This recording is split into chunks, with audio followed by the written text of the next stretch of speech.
पूरा देश आज 77वां गणतंत्र दिवस मना रहा है। लगातार हम आपको तस्वीरें दिखा रहे हैं, लखनऊ से दिल्ली तक अलग अलग कार्यक्रम की तस्वीरें हम आपको लगातार दिखा रहे हैं। कर्तव्य पथ में 10:30 बजे से कार्यक्रम है, लगातार हम आपको तस्वीरें दिखाएंगे। 4 विंडो आप देख रहे हैं स्क्रीन पर, 4 अलग अलग तस्वीरें। राष्ट्रपति द्रौपदी मुर्मू का गणतंत्र दिवस की पूर्व संध्या पर देश के नाम संबोधन था। शहीद जवानों को कुछ ही देर में प्रधानमंत्री मोदी श्रद्धांजलि देंगे और कर्तव्य पथ पर 10:30 बजे परेड का आयोजन है। तस्वीरें हम आपको लगातार दिखाएंगे। 70 जवानों को वीरता पुरस्कार से सम्मानित किया गया है। अपडेट हम लगातार आपको बता रहे हैं। खास मेहमान हमारे साथ जुड़े हुए हैं लगातार।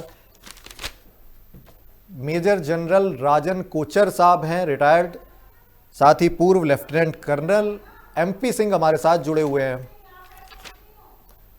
सर, सवाल मेरा था आपसे राजन कोचर साहब कि इस बार जो है 90% करीब देश के स्वदेशी उपकरणों का इस्तेमाल इस कार्यक्रम में क्या संदेश देता है, और क्या भारत उस दौर में अब बढ़ चुका है जब हमें विदेशी हथियारों की जरूरत नहीं है? देखिए, एक प्रियांक जी, एक रियलिस्टिक सिनेरियो में अगर इस चीज का आपका जो प्रश्न है, अगर मैं उसको आंसर करूं तो कदम बढ़ रहे हैं आगे।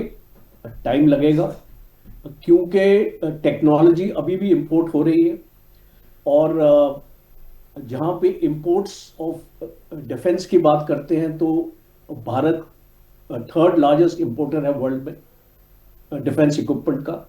तो जहां पे हमने एक प्रोग्रेस देखी है, उस एरियाज को मैं हाईलाइट करना चाहता हूं। प्रोग्रेस है सबसे पहले हमारी मिसाइल टेक्नोलॉजी, और आज आप इस परेड में देखेंगे, आपको आकाश मिसाइल्स का आपको डिस्प्ले देखेंगे, और आकाश प्राइम मिसाइल्स भी ट्रायल टेस्ट हो चुकी हैं। तो वो भी एक न्यूक्लियर केपेबल मिसाइल एक्चुअली हो जाती है, जिस हिसाब से टेक्नोलॉजी हम इसको बना रहे हैं। दूसरा,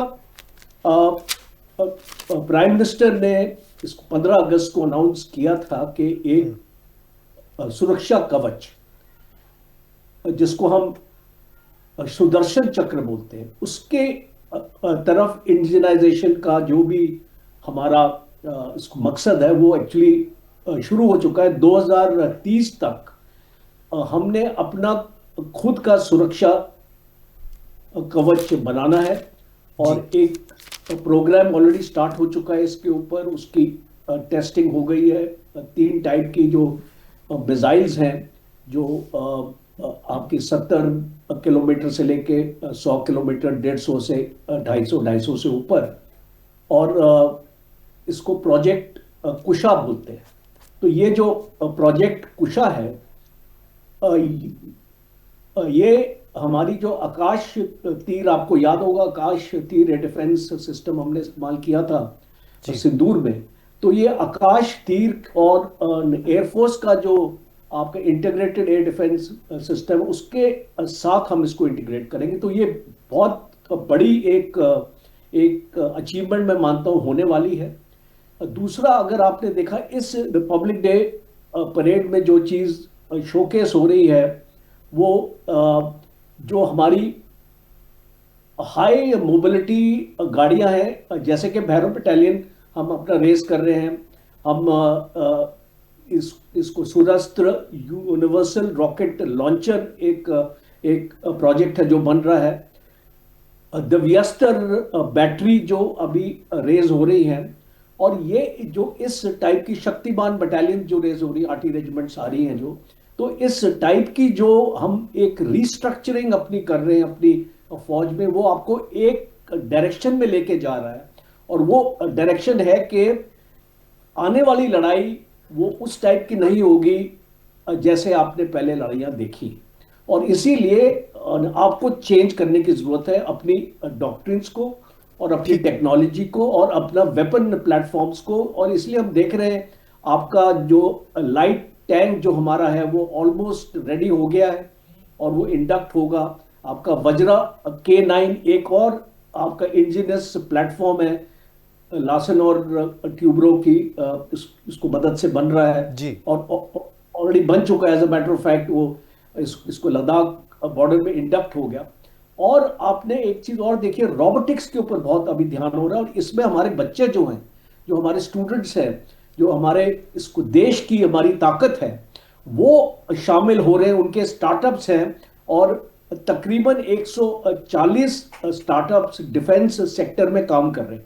तो जब मैं इन इसको चीज़ों को आपको इसको बताने की कोशिश ये कर रहा हूँ कि हम स्टेप्स ले रहे हैं, थोड़े इंक्रीमेंटल हैं, बिकॉज बजट एक कंस्ट्रेंट रहता है हमारे लिए। और मैं उम्मीद रखता हूँ कि अभी जो इसको फरवरी के फर्स्ट वीक में जो बजट आएगा, उसमें डिफेंस का जो एलोकेशन है वो इसको बढ़ना चाहिए। बिकॉज 1.9% जो आपका जीडीपी है, अगर इसको इसको रिलेट करें, जो आपका प्रश्न है जी। कि indigenization is related to money, तो अगर आप उनको पैसा देंगे, अगर आप उनको इसको रिसर्च और डेवलपमेंट में खाली 0.6% है जीडीपी का, तो इसको बढ़ाने की जरूरत है। और जब आप इसको बढ़ाएंगे तो होम ग्रोन टेक्नोलॉजी तभी आएगी। देखिए, अगर आप बजट्स नहीं देंगे ठीक है लोगों सर, को, अपॉर्चुनिटीज मैं नहीं लौटूंगा देंगे। आपके पास। हमारे साथ MP सिंह साहब जुड़े हुए हैं, पूर्व कर्नल हैं, डिफेंस एक्सपर्ट के तौर पर हमारे साथ जुड़े हैं। सबसे पहले आपको बहुत बहुत शुभकामनाएं गणतंत्र दिवस की। जी। मैं भी अपनी तरफ से सभी देशवासियों को, आपको गणतंत्र दिवस की शुभकामनाएं देता हूं। और आज हम ऐसा दिन है जिसमें अपने संविधान के साथ साथ हम उन वीर जवानों को भी नमन करते हैं जिनकी बदौलत ये तिरंगा शान से लहरा रहा है हमारे देश में। सो जी। Thank you very much for inviting me on this channel of yours. Yes. जी। और अभी जैसा कि राजन कोचर साहब ने बताया कि इस बार जो है तकनीकी तौर पर सक्षम और स्वदेशी हथियारों का शक्ति प्रदर्शन कर पूरी दुनिया को संदेश दे रहा है भारत। एक हथियार की बहुत ज्यादा चर्चा आज की झांकी में होने वाली है। जोरावर लाइट टैंक को लेकर भी जो है बहुत ज्यादा चर्चा में है इस बार जोरावर लाइट टैंक की झांकी। ये हथियार LAC पर जो चीन से तनाव है उसके लिहाज से ये कितना सक्षम है जोरावर टैंक? बहुत सक्षम है, पर इससे पहले मैं आपको एक दो और फैक्ट्स देना चाहूंगा। जी। जैसे कि जनरल कोचर बता रहे थे कि डिफेंस स्पेंडिंग्स हम काफ़ी फोकस कर रहे हैं इंडिजिनस अपने हथियार, टैंक और गन्स बनाने की। तो इसमें अगर हम 2025 का बजट में देखें तो 6,80,000 करोड़ डिफेंस का आउटले था, और इसमें से तकरीबन 1,90,000 करोड़ कैपिटल लेआउट में था। जी। अब कैपिटल लेआउट वो एक्सपेंडिचर होता है बजट का जिसमें कि हम प्रोक्योरमेंट करते हैं, जो अपने हथियार हैं, एमुनिशन है, नई चीजें हम लाने की एडवांसमेंट की कोशिश करते हैं। और ये जो मोदी गवर्नमेंट था, इनका ये फोकस था कि तकरीबन पिछले 4-5 साल से हमने बहुत तरक्की किया इंडिजिनाइजेशन में, कि हम अपने देश में हथियार बनाएं। बिकॉज इससे पहले हम थर्ड लार्जेस्ट इंपोर्टर माने जा रहे थे हथियारों का, बट अब हम चाह रहे हैं कि हम अपने देश में हथियार बनाएं। इसके लिए मिनिस्ट्री ऑफ डिफेंस ने लगातार नेगेटिव लिस्ट निकाली। हम्म। पिछले 3-4 बजट से पहले एक नेगेटिव लिस्ट निकली उन आइटम्स की जिनको हम इंपोर्ट कर ही नहीं सकते। तो 1,90,000 का तकरीबन 75% ये बोला गया कि हम अपने देश में मैन्युफैक्चर करेंगे।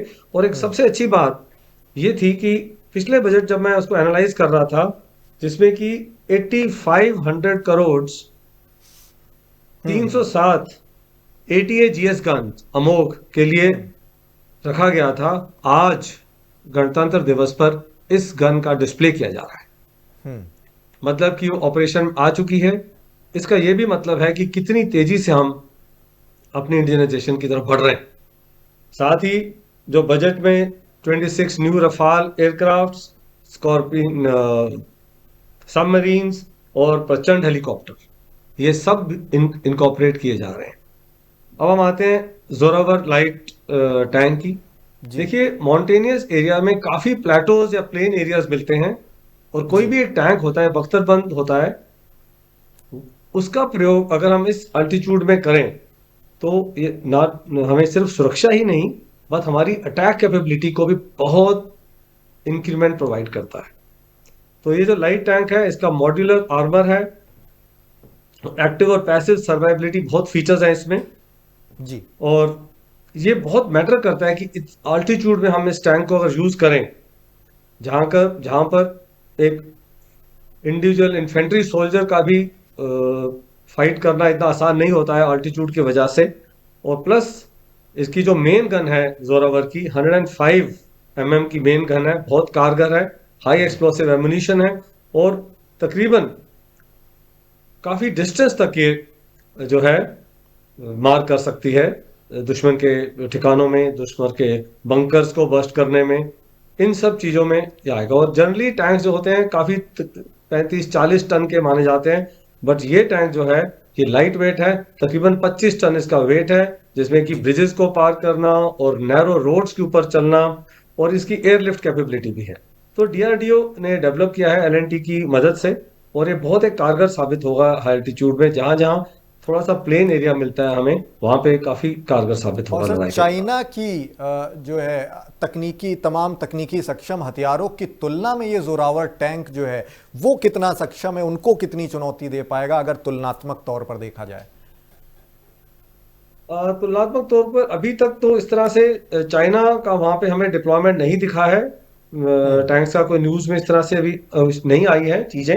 अगर चाइना ने भी डेवलप किया हुआ है तो फिर तो बराबर की टक्कर हम दे पाएंगे, बिकॉज चाइना के अगेंस्ट आप देखें तो हमारा बॉर्डर जनरली पीसफुल है, बट हमें हाई अलर्ट पे रहना है। जैसे गलवान वैली का इंसिडेंट हुआ, हम चाहे हमारी पेट्रोलिंग विदाउट वेपन्स हो रही है चाइना के साथ में, but the border has to be high alert. उसके लिए हम और भी रिमोट सेंसिंग के तरीके इस्तेमाल कर रहे हैं, और ये डिफेंस को एक बहुत कारगर साबित होगा इस तरह से अगर टैंक हम लेके चलते हैं आगे अपने। ठीक है राजन कोचर साहब, जोरावर के साथ साथ इस बार Pinaka multi barrel rocket system है, उसका अपग्रेड भी दिखाया जा रहा है। ये अपग्रेड कितना महत्वपूर्ण है भारत की सैन्य ताकत के लिहाज से? देखिए, सबसे पहले एक इसको जोरावर टैंक देखिए, चाइना के पास इसका जो इसके मुकाबले के लिए टाइप 15 टैंक है जो चाइना ने इसको लद्दाख पे लगा रखा है, ऑलरेडी डिप्लॉयड है, और हमारा इसको लद्दाख में T-72 और T-90s है। एक्चुअली टैंक्स में क्या होता है, हाई ऑल्टीट्यूड में पावर टू वेट रेशियो देखा जाता है जी। तो आपके पास जितना हल्का टैंक होगा उतना ही उसमें आपको पावर मिलेगी, क्योंकि माउंटेन एरियाज में आपको पावर की जरूरत होती है।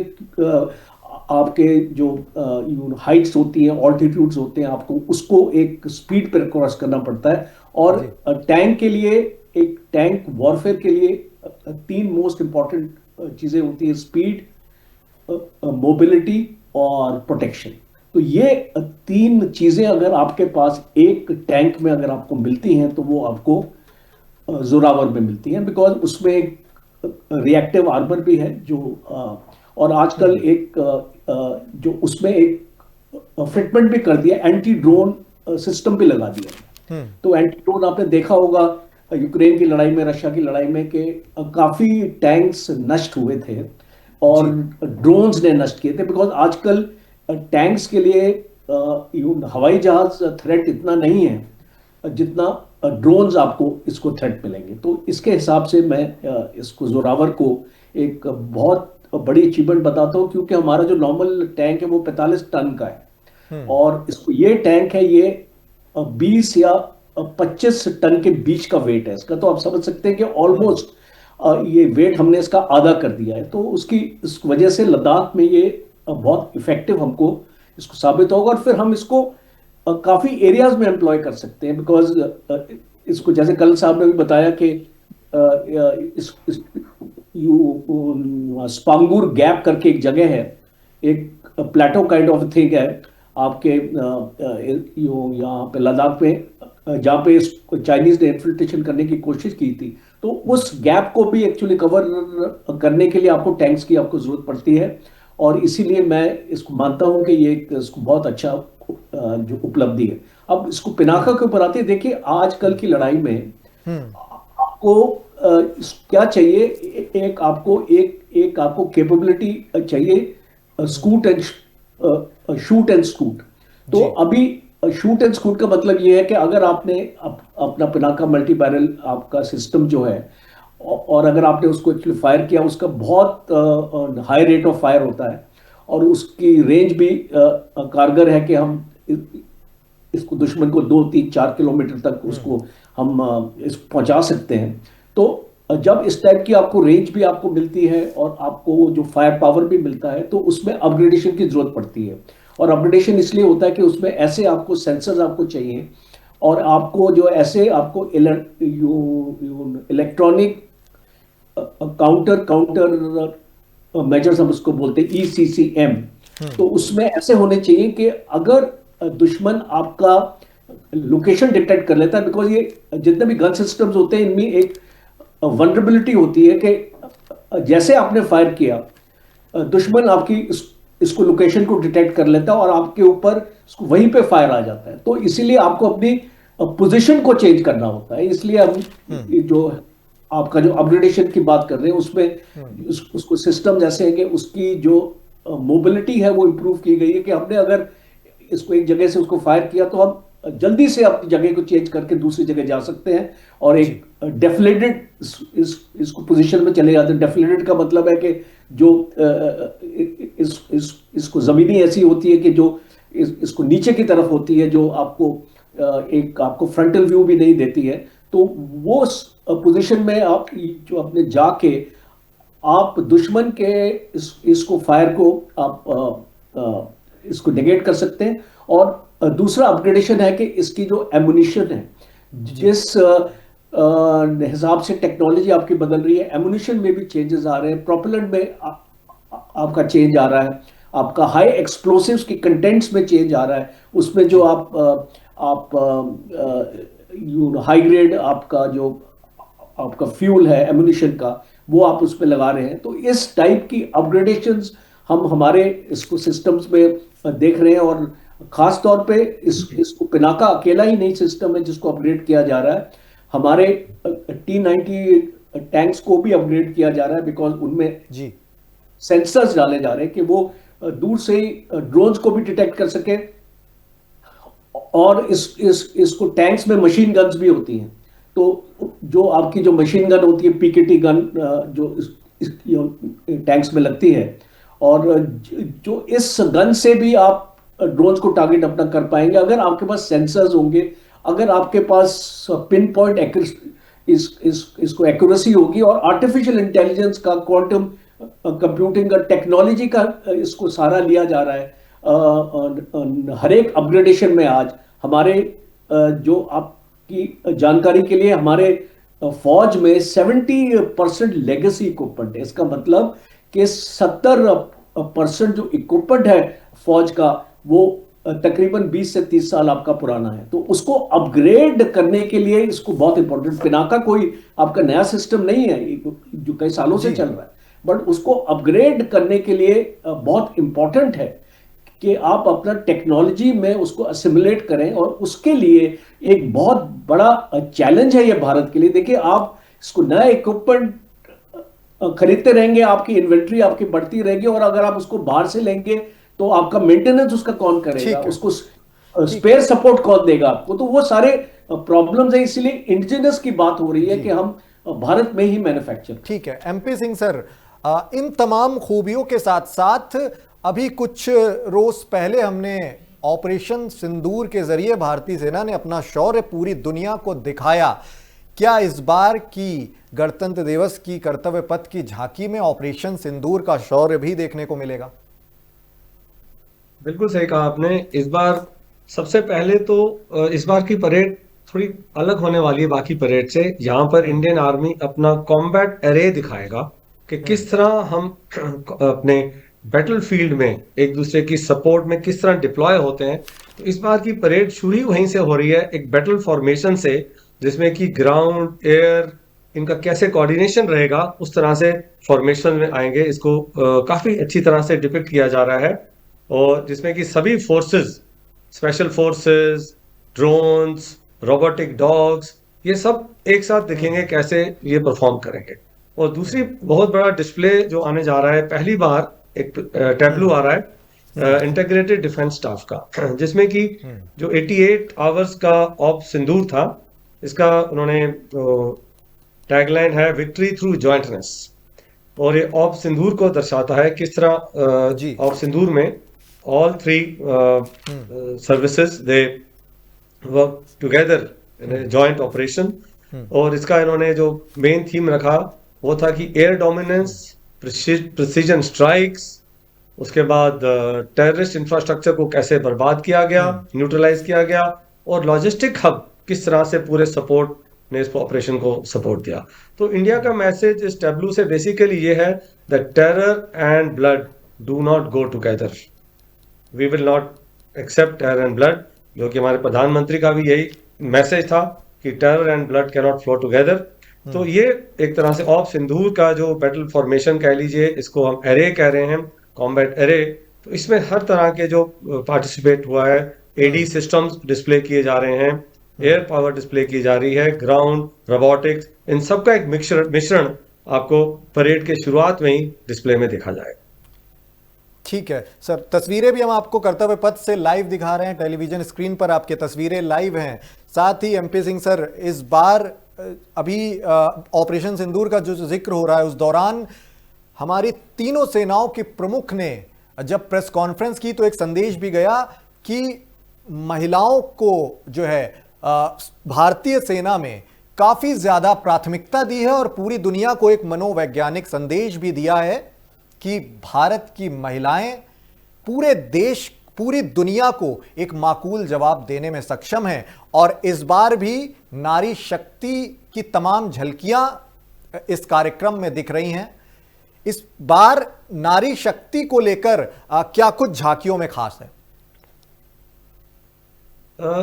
आर्मी ने डिफेंस फोर्सेस में वुमेन की एंट्री बहुत पहले से शुरू कर दी थी।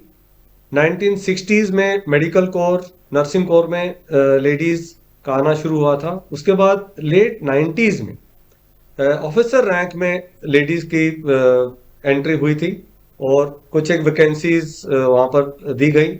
आज आर्मी, नेवी, एयरफोर्स में तीनों में ऑफिसर कार्डर में काफ़ी रिप्रेजेंटेशन वुमेन लेडीज को दिया जा रहा है।